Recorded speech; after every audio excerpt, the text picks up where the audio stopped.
Salut și bine ați venit pe canalul PhoneGuide, eu sunt Dan, iar în acest tip vreau să testez și să analizez puțin funcția AI de ștergere obiecte, Magic Eraser, de pe telefoanele Samsung. Am aici două poze făcute de mine. În prima este un birou cu un scaun, în cea de-a doua este o etajeră cu un termostat și le voi lua pe rând.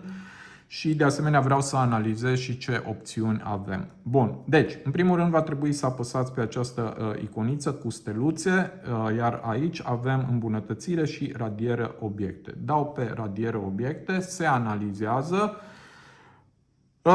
Iar acum, haideți să vedem ce variante avem aici. Avem ștergere umbre și ștergere reflexii. Dacă dau pe ștergere umbre, se analizează umbrele și într-adevăr mi le-a șters, așa arată fără umbre.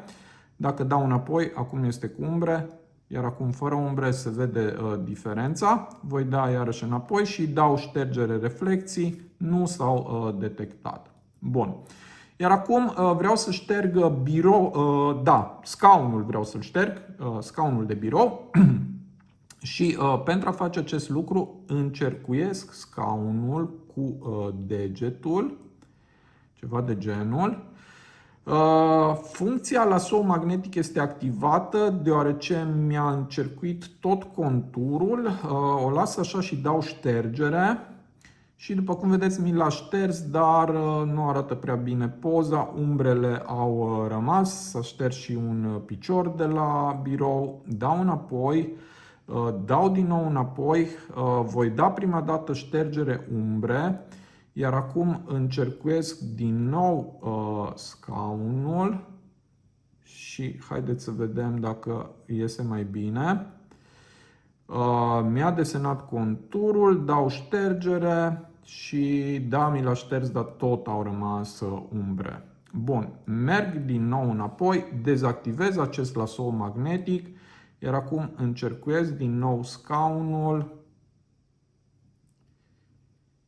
și dau ștergere.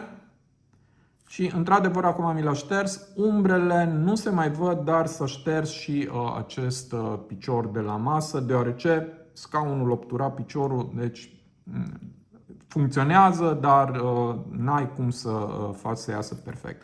Nu voi da salvare pentru că nu arată bine poza, dau anulare și voi merge la următoarea.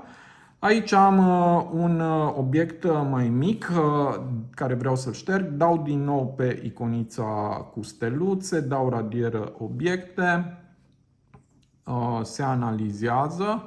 Lasoul magnetic îl las activat, încercuiesc obiectul care vreau să-l șterg. Mi-a desenat conturul, iar acum dau ștergere. Și după cum vedeți, mi l-a șters și arată destul de bine. Dau back, așa arată cu obiectul și așa arată fără. Dau salvare, salvare copie și poza arată foarte bine. Aici este poza inițială, iar aici este poza fără obiect. Da, deci funcția AI merge, nu pentru toate pozele. Depinde și cum este poziționat obiectul în poză, dar funcționează.